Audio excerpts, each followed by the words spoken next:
Hello student, मैं जितेश जोगी फिर से लेके आया हूँ अपने चैप्टर 4 की क्लास 2। तो आप सभी लोगों का स्वागत है यूट्यूब चैनल पर। तो आज हम वही लेसन केबल एंड सोल्डरिंग, तो हमने पिछले वीडियो में कुछ केबलें पढ़ ली थी। अब उसके बाद में कौन सी केबल होती है उसके बारे में पढ़ेंगे। तो आज अपनी चल रही है चैप्टर 4 की क्लास 2। तो आप देखिए आज क्या क्या पढ़ते हैं। अभी मैं स्टार्ट करने वाला हूँ, तो देखिए। तो दोस्तों देखो, अपना टॉपिक चल रहा है अब वोल्टेज ग्रेड के अनुसार केबलों को बांटना। मतलब वोल्टेज ग्रेड के अनुसार केबल कितने प्रकार की होती है। तो वोल्टेज ग्रेड के अनुसार कितने प्रकार की होती है उससे पहले बताता हूँ कि हमें वैद्युतिक वायरिंग में आवश्यकता अनुसार वोल्टेज ग्रेड के अनुसार केबल चुननी पड़ती है। तो वोल्टेज ग्रेड के अनुसार हमारे पास 4 प्रकार की केबल उपलब्ध है। तो पहली बात करूं निम्न वोल्टेज के अनुसार, दूसरी मध्यम वोल्टेज के अनुसार, तीसरी है उच्च वोल्टेज के अनुसार एवं चौथी जो है वो है अति उच्च वोल्टेज ग्रेड के अनुसार।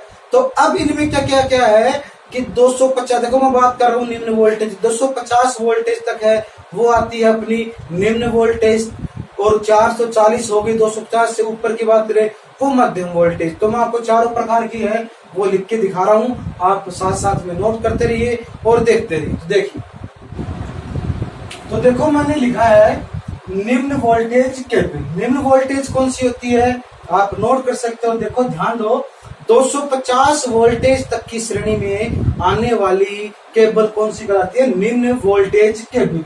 अब काम में कहानी है, देखो घरेलू लाइट एंड फैन और पावर लोड के लिए बनाई गई या बिछाई जाने वाली केबल कहलाती है निम्न वोल्टेज केबल। इसके अलावा मैंने एक नोट लगाया, आप लिख सकते हो। ये क्वेश्चन है कि निम्न वोल्टेज केबल का दूसरा नाम क्या है। इसका दूसरा नाम है निम्न दाब केबल। दूसरी बात करूं लास्ट कि ये कौन से प्रकार की केबल इसमें सम्मिलित होती है। तो इसके अंदर VIR vulcanised Indian rubber, next PVC polyvinyl chloride, फिर CTS केब टायर, फिर वेदर प्रूफ है, फिर लेड शिफ्ट है, फिर ट्रोपोडोल है, फिर फ्लेक्सिबल प्रकार की। तो ये हो गई तुम्हारी निम्न वोल्टेज, आप देख सकते हैं। अब इसके बाद में हम पढ़ेंगे कौन सी, वो आप देखिए गौर से।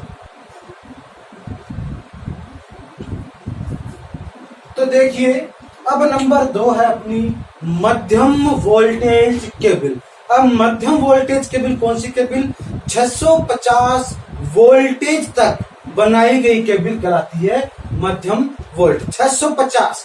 इसके बाद में 650 तक घरेलू एवं औद्योगिक लाइट एंड फैन तथा पावर लोड के लिए बनाई गई केबल कौन सी होती है, मध्यम वोल्टेज केबल।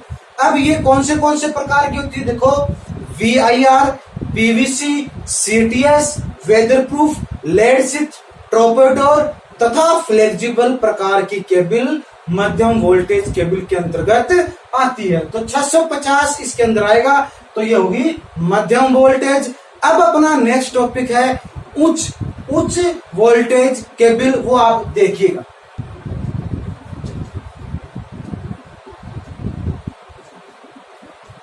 तो देखिए, अब अपनी नंबर 3 है उच्च वोल्टेज केबल। उच्च वोल्टेज केबल कौन सी केबल है, तो 22,000 वोल्टेज, यानी मैं कहूं 22 kV 22,000 वोल्टेज तक की केबल कौन सी केबल कहलाती है, उच्च वोल्टेज केबल। अब उसके बाद में 22,000 वोल्टेज तक की विद्युत वितरण प्रणाली में प्रयोग की जाने वाली केबल उच्च वोल्टेज केबल कहलाती है। नेक्स्ट है कौन सी होती है, तो बात करेंगे ये होती है आर्मर्ड। नेक्स्ट होती है स्टैंडर्ड प्रकार के नंगे तार वाली केबल इसके अंतर्गत आती है। तो कौन सी, 22,000 वोल्टेज आती है उच्च वोल्टेज केबल के अंतर्गत। अब इसके बाद में पढ़ेंगे अति उच्च केबल, वो आप देखिए।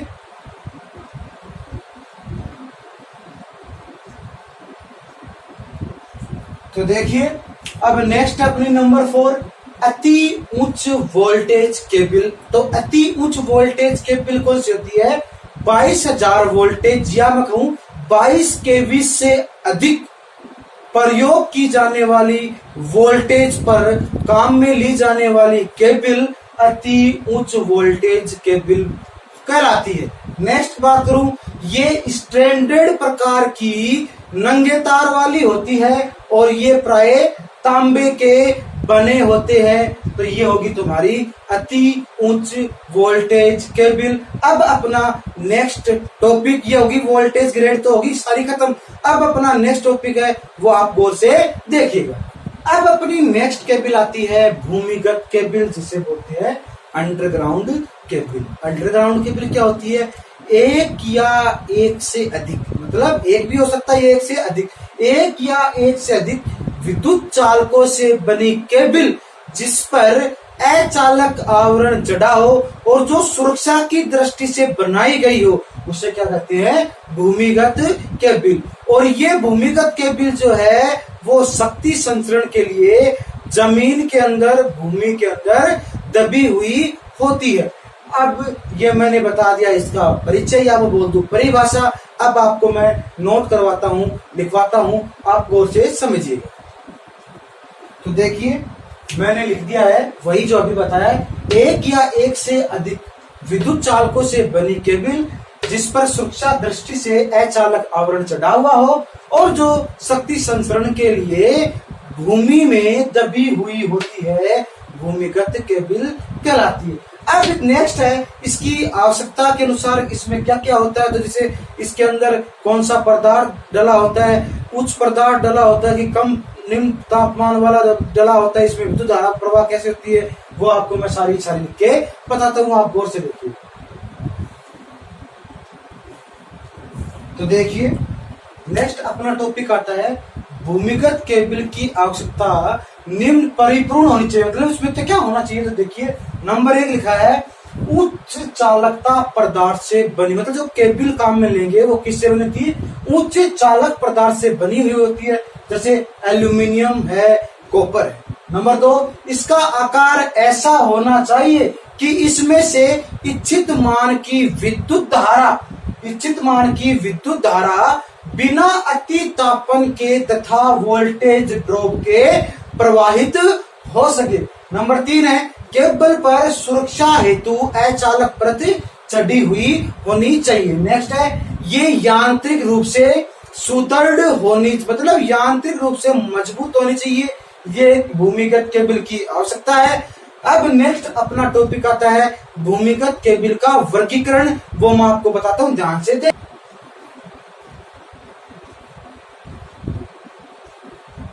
नेक्स्ट टॉपिक अपना भूमिगत केबल का वर्गीकरण। तो भूमिगत केबल का वर्गीकरण है वो 5 प्रकार से है, जैसे कोरों की संख्या पे इस प्रकार से है। तो वो मैं आपको एक लिख के बताता हूं, आप ध्यान से देखिएगा। तो देखिए अपना नंबर 1 है जो बताया था मैंने भूमिगत केबल का वर्गीकरण में नंबर 1 आता है कोर की संख्या के आधार पर। तो कोर की संख्या के आधार पर ये होती है 4 प्रकार की।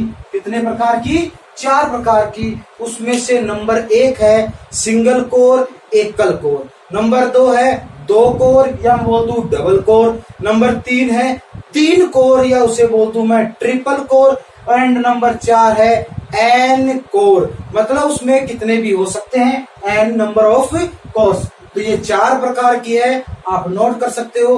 अब अपना नंबर 2। तो देखिए अब अपना नेक्स्ट आता है नंबर 2 वोल्टता के आधार पर। और वोल्टता के आधार पर इसको बांटा गया है 5 भागों में। कितने भागों में? 5 भागों में। नंबर 1 है लो टेंशन, जिसे आप शॉर्ट फॉर्म बोलोगे एलटी। ये क्वेश्चन भी आता है, एलटी का पूरा नाम, एचटी का पूरा नाम, ईएचटी का पूरा नाम, ये सारे क्वेश्चन है तो आप लिख भी सकते हो अलग से। तो पहले आती है लो टेंशन, जिसे बोलते हैं एलटी। और एलटी जो होती है वो 1 किलो वोल्ट तक की केबल काम में ली जाती है। नेक्स्ट है हाई टेंशन, जिसे बोलते हैं आप एचटी। एचटी जो होती है वो 1 किलो वोल्ट से 11 किलो वोल्ट तक काम में ली जाती है। नेक्स्ट है सुपर टेंशन, जिसे आप बोलते हैं ST, और ये 11 केवी से लेकर के 33 केवी तक काम में ली जाती है। नेक्स्ट है एक्स्ट्रा हाई टेंशन, जिसे बोलते हैं EHT, जो 33 केवी से 66 केवी तक प्रयोग में ली जाती है।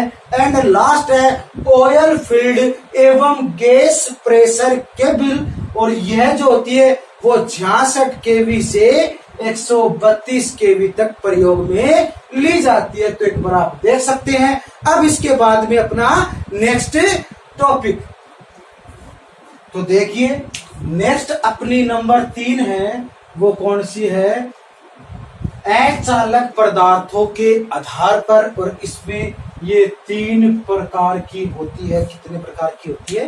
3 प्रकार की होती है। नंबर 1 है मिनरल इंसुलेटेड, इसे बोलते हैं MI केबल। नंबर 2 है XLPE केबल, इसकी फुल फॉर्म है, X का मतलब है क्रॉस, L का मतलब लिंक्ड, P का मतलब है पॉली, और E का मतलब है एथिलीन। तो कहने का मतलब है cross linked poly ethylene cable. Number 3 है PVC, इसकी फुल फॉर्म है पॉली विनाइल क्लोराइड। तो ये होती है 3 प्रकार की। अब चौथा प्रकार है वो आप देखिएगा। नेक्स्ट अपने आती है क्षेत्र के आधार पर केबल। तो क्षेत्र के आधार पर केबल का मतलब है कि किस क्षेत्र में किस प्रकार की केबल हमें प्रयोग लेनी है, तो उसे बोलते हैं क्षेत्र के आधार पर। अब ये होती है केवल कितने प्रकार की? 2 प्रकार की। नंबर 1 है इलेक्ट्रॉनिक केबल, नंबर 2 है विद्युत शक्ति केबल। अब नंबर 5 कौन से प्रकार केबल है वो ध्यान से देखिएगा। अब अपना नेक्स्ट आता है नंबर 5, अचालक पदार्थ की अवस्था के आधार पर। तो अचालक पदार्थ की अवस्था के आधार पर केबल को 3 भागों में बांटा गया है। नंबर 1 तो है ठोस केबल, नंबर 2 है द्रव केबल, एंड नंबर 3 है गैस केबल। अब इसके बाद में अपना नेक्स्ट टॉपिक है केबलों के बारे में, वो आप गौर से देखिए। तो नेक्स्ट टॉपिक अपना रहेगा वो होगा 3 फेज सप्लाई के लिए भूमिगत केबल। तो 3 फेज सप्लाई के लिए जो भूमिगत केबल है वो भी 3 प्रकार की होती है, शील्डेड है, दाब है, बेल्टेड है। वो आपको मैं एक एक करके बताऊंगा, तो वो आप देखिएगा। तो देखो मैंने लिखा है, आप नोट कर सकते हो कि 3 फेज सप्लाई के लिए भूमिगत केबल। तो 3 फेज सप्लाई के अनुसार की बात करेंगे तो 3 प्रकार की मैंने लिख दिया है। बेल्टेड केबल, नंबर 2 है शील्डेड केबल, अब नंबर 3 है दाब केबल। अब हम एक एक करके पढ़ेंगे कि बेल्टेड केबल क्या होती है। तो अपना नेक्स्ट टॉपिक है बेल्टेड केबल, वो आप समझिए। तो देखिए नंबर 1 है बेल्टेड केबल, इसके अंदर मैंने चित्र बनाया है। तो ये चित्र है, ये रेड चित्र है, ये चालक चित्र के मध्य इंसुलेशन की चौड़ाई है, ये कागज की पट्टियां है, ये चालक के मध्य इंसुलेशन है। अब इसके बाद में बेल्टेड केबल क्या होता है, इसमें प्रत्येक कोर है वो संयुक्त रूप से कागज की पट्टियों द्वारा इंसुलेटेड किया जाता है। अब प्रत्येक कोर है उसके मध्य अचालक के रूप में फाइबर युक्त इंसुलेशन भर दिया जाता है पदार्थ। अब कागज की पट्टियां उसे चित्र द्वारा ढक दिया जाता है, और इसके अंदर क्या होता है, जो हानियां होती है वो न्यूनतम होती है, और इसकी जो कार्यकारी जो वोल्टेज होती है वो 11 केवी तक होती है। परंतु असामान्य स्थितियों के अंदर यह 22 केवी तक की वोल्टेज पर भी कार्य करने में सक्षम होती है। यह होती है तुम्हारी बेल्टेड केबल। अब इसके बाद में अपना नेक्स्ट टॉपिक है, वो नेक्स्ट टॉपिक था शील्डेड, वो देखिए आप और से। तो देखिए जो अपनी शील्डेड केबल जो होती है वो 7 प्रकार की होती है। कौन सी होती है आप गौर से नोट कर सकते हैं या फिर देख सकते हैं। देखो सबसे पहले मैं इसका इंट्रोडक्शन देता हूँ। शील्डेड केबल होती क्या है, यह उच्च वोल्टेज मतलब 22 केवी से 66 केवी तक प्रयोग की जाने वाली केबल कौन सी केबल आती है? शिल्डेड केबल। और ये इतने प्रकार की होती है। अब इसके अंदर नंबर 1 लिखूं मैं, तो नंबर 1 में है शिल्डेड या एच केबल। कौन सी है? शिल्डेड या एच केबल। और ये 66 केवी लाइन में काम में, मतलब 66 किलो वोल्ट तक की लाइन में काम में लेते हैं शिल्डेड या एच केबल। नंबर 2 है एस एल केबल। इसे बोलते हैं सेपरेट लीड केबल। और यह सेपरेट लीड केबल जो है यह पर्वतीय, मतलब पहाड़ी इलाकों में, पहाड़ी क्षेत्रों में प्रयोग में ली जाती है। नेक्स्ट है HSO।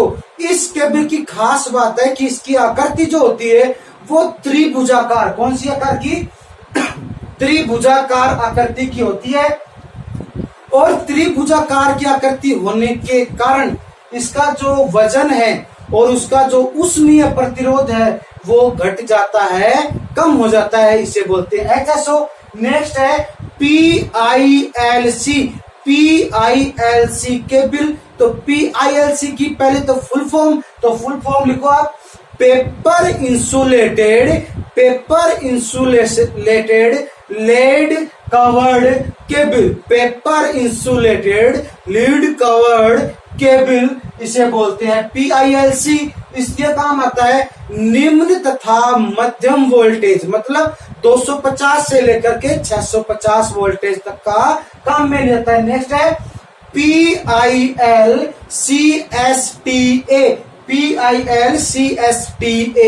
केबल। इसका फुल फॉर्म है वो देखिए, paper insulated lead covered single taped armoured cable. इसे बोलते हैं PILCSTA केबल। और ये paper insulated lead covered single taped armoured cable कहलाती है। इसका प्रयोग जो है वो 11 केवी तक की वोल्टेज में काम में लेते हैं। नेक्स्ट है, पहले वाले में थी सिंगल, अब नीचे वाली में है डबल, तो इसका नाम रख दिया paper insulated lead covered double, क्या लिखा है? Double taped armoured cable. इसकी शॉर्ट फॉर्म है PILCDTA। और यह काम में लेते हैं 33 केवी वोल्टेज तक।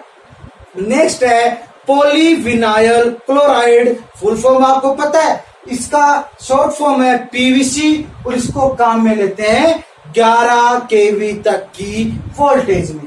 नेक्स्ट है 3 सही 1/2, मतलब कहते हैं 3.5। और 3.5 फिल डाटा, इसे बोलते हैं 3.5 कोर की paper insulated lead covered double taped armoured cable. और इसका प्रयोग जो होता है वो 650 वोल्टेज तक की वोल्टेज में काम में लेते हैं। अब इसमें 3.5 नाम क्यों दी?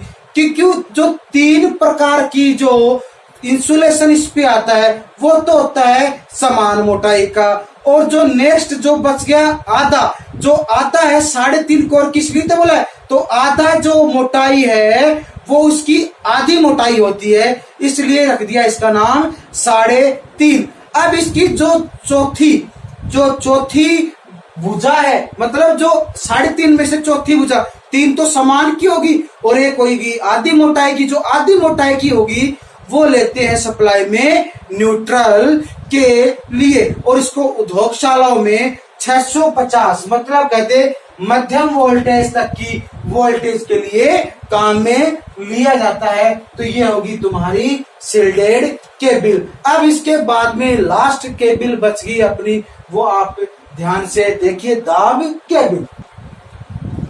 ठीक है, तो अब देखिए लास्ट।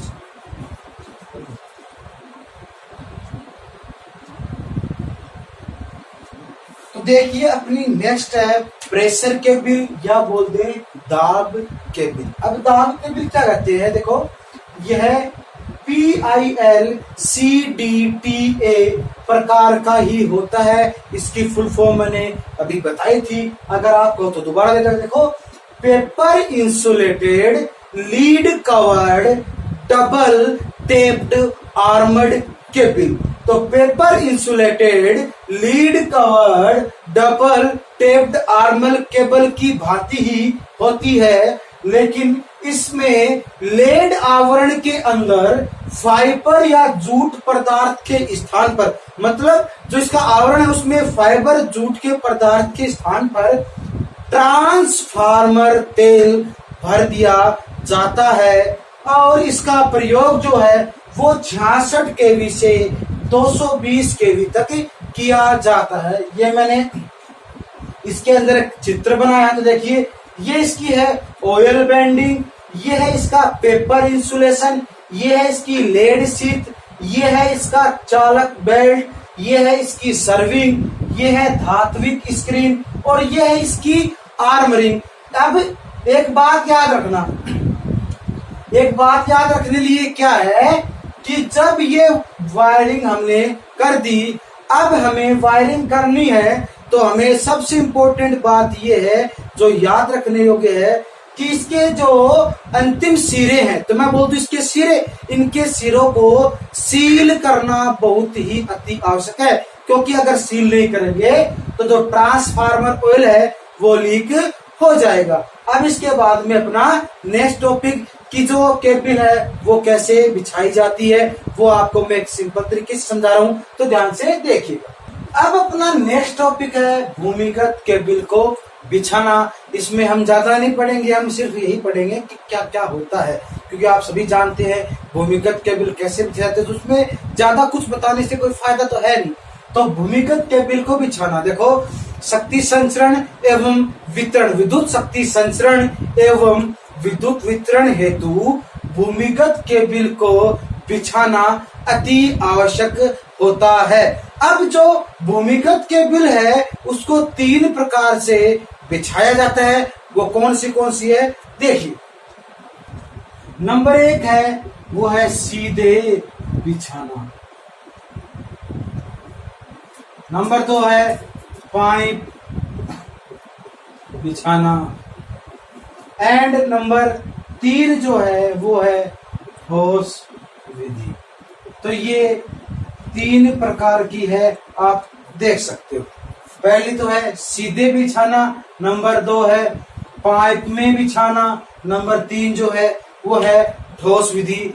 अब इसके बाद में अपना नेक्स्ट टॉपिक, अब अपना नेक्स्ट है भूमिगत केबिल में दोष एवं परीक्षण।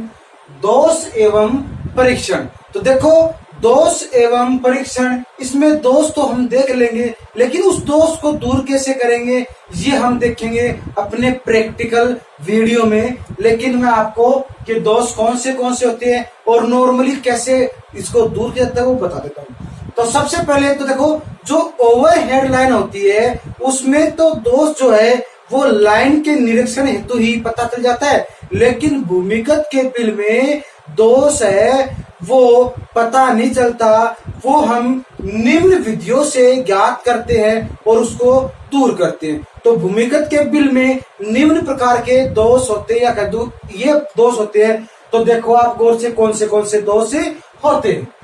तो देखो मैंने लिखे हैं 3, कितने प्रकार के लिखे हैं 3। नंबर 1 है ओपन सर्किट दोष, खुला परिपथ दोष, नंबर है शॉर्ट सर्किट दोष एंड लास्ट है अर्थ दोष। अब ये क्या क्या होते हैं वो ध्यान से देखिएगा।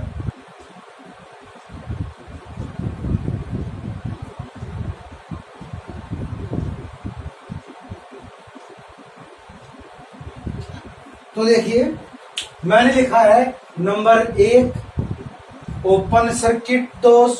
ओपन सर्किट दोष में क्या होता है कि जो भूमिगत केबिल है उसमें किसी दुर्घटनावश या किसी कारणवश एक या एक से अधिक तार टूट जाते हैं, एक या एक से अधिक तार टूट जाते हैं, इस दोष को बोलते हैं ओपन सर्किट दोष।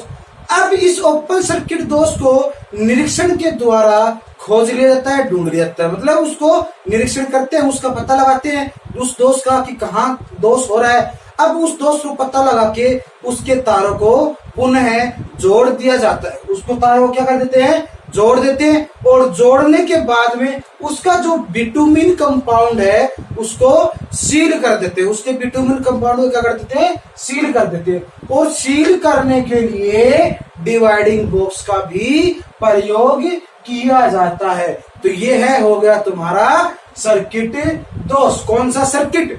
ओपन सर्किट दोष। अब इसके बाद में नेक्स्ट है शॉर्ट सर्किट दोष। अब नेक्स्ट अपना शॉर्ट सर्किट दोष। शॉर्ट सर्किट दोष में कहता है कि ओवरलोडिंग या अन्य किसी कारणवश केबल जो है उसकी जो दो कोर है, मतलब दोनों तार है, दो कोर है, आपस में स्पर्श कर लेते हैं। आपस में क्या कर लेते हैं? स्पर्श कर लेते हैं। इस कारण केबल में जो धारा का मान है वो बढ़ जाता है और तार जो है गर्म होकर टूट जाता है। यही दोष क्या कहलाता है? शॉर्ट सर्किट दोष। अब इसके बाद में इसका निरीक्षण कैसे करते हैं हम? तो इसका निरीक्षण करने हेतु सर्वप्रथम लाइन के जो दोनों तार है उस पर मल्टीमीटर, उसके लाइन के दोनों तार है उसके सिरों पर मल्टीमीटर लगाकर, और मल्टीमीटर का जो प्रास है उसकी रीडिंग है वो किस पे करते हैं? ओम पर करते हैं। ओम प्रास पर रखकर दो तारों में विक्षेप देख लेते हैं और विक्षेप जो है वो मल्टीमीटर दिखा देगा। अब जो तार दोषी है उसमें मल्टीमीटर अपना विक्षेप दर्शा देगा और दर्शाने के बाद में पोस्ट ऑफिस बॉक्स या हम इलेक्ट्रॉनिक मल्टीमीटर के द्वारा उसका प्रतिरोध का मान माप कर, अब मान तो हमने माप लिया, अब उसकी खुदाई कर उस परीक्षण को देखकर शॉर्ट सर्किट दोष को दूर कर लेते हैं। अब इसके बाद में अपना नेक्स्ट अर्थ सर्किट, तो देखिए आप गौर से।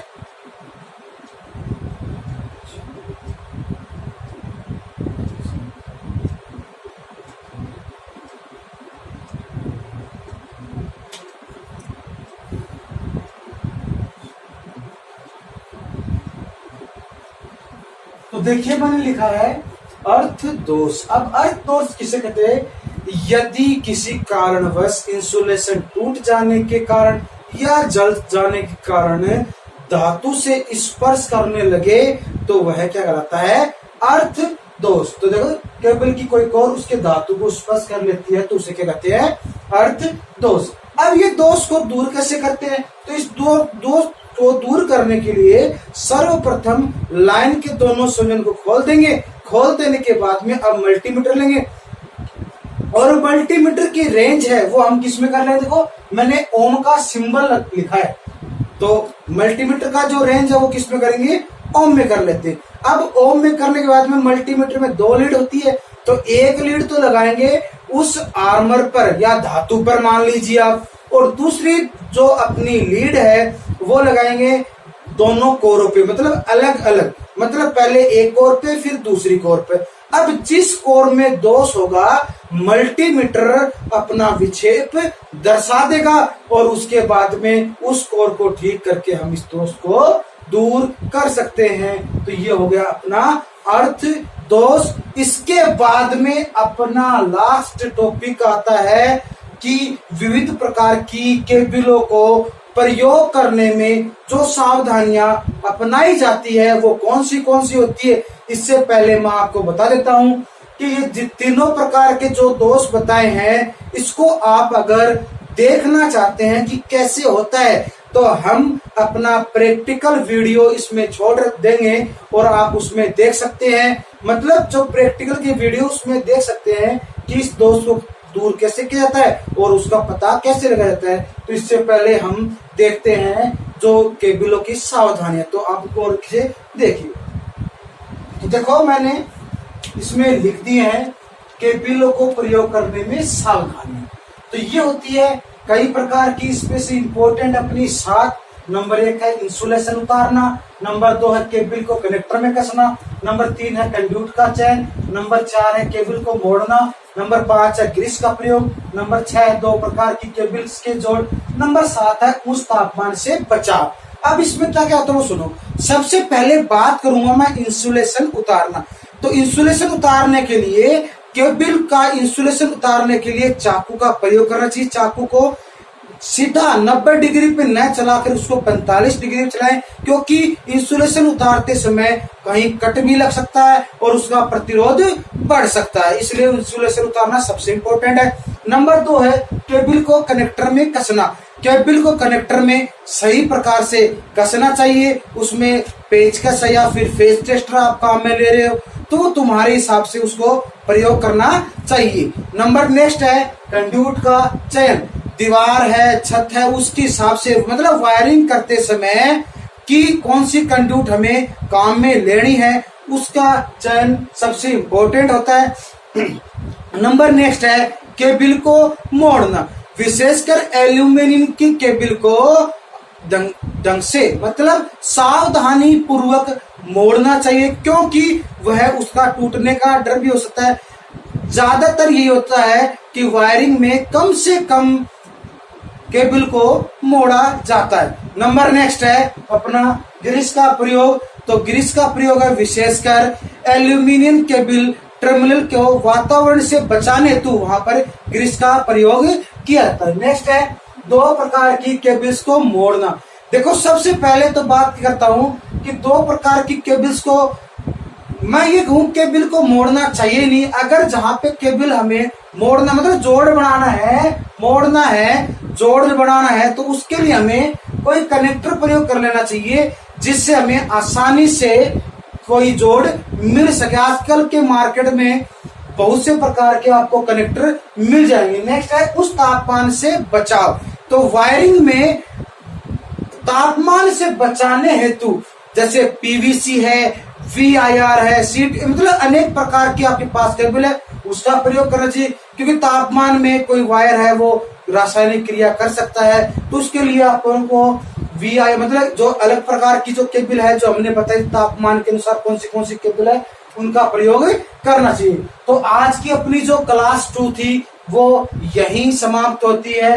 अब इसके बाद में अपनी नेक्स्ट क्लास होगी 3। कौन सी की? क्लास 3। चैप्टर तो अपना रहेगा यही, लेकिन क्लास कौन सी रहेगी? 3। तो इसके अंदर हमने पहली और दूसरी क्लास में जितने भी प्रकार के अपनी केबल चलती है उन सारों का अध्ययन कर लिया है। शायद आपने समझ भी लिया होगा और उनकी प्रॉब्लम आप धीरे धीरे मुझे बता भी सकते हैं और बता भी रहे हैं कहीं तो अगर इस टॉपिक में अगर आपको कुछ प्रॉब्लम आ रही है तो हर बार की बातें आप मुझे कमेंट करें, तो मैं उसका आपको सॉल्यूशन दूंगा, उसको दूर करूंगा। अगर आप जब तक मुझे कोई प्रॉब्लम या कोई समस्या आप मुझे नहीं बताएंगे तो मैं उसको दूर कैसे कर सकता हूँ। तो आज की क्लास अपनी यही 2 की यही समाप्त होती है। अब अपनी जो नेक्स्ट क्लास आएगी क्लास 3 उसके अंदर हम पढ़ेंगे कि सोल्डरिंग क्या होती है, फ्लक्स क्या होता है, सोल्डरिंग आयरन क्या होती है, सोल्डरिंग करने की विधियां कौन सी है, कितने प्रकार से की जाती है। तो मैं जितेश जोगी आप सभी लोगों से यहीं पे बाय कहूंगा और अपनी क्लास 2 है वो यहीं पे समाप्त करूंगा। अब हम मिलेंगे अपनी क्लास 3 में। तो मैं आप सभी लोगों का धन्यवाद करता हूं। अब मिलते हैं अपनी क्लास 3 में। Goodbye. अब मिलेंगे क्लास 3। सभी लोगों का मेरी तरफ से बहुत बहुत धन्यवाद कि आप डेली मुझे वीडियो देख करके उसकी समस्याएं, उसकी प्रॉब्लम मतलब आप डेली टू डेली अपडेट रहते हैं, इसलिए मैं आप सभी लोगों का धन्यवाद देता हूं। इसी प्रकार मेरे वीडियो को आप लाइक करते रहे। धन्यवाद। Press the bell icon on the YouTube app and never miss another update.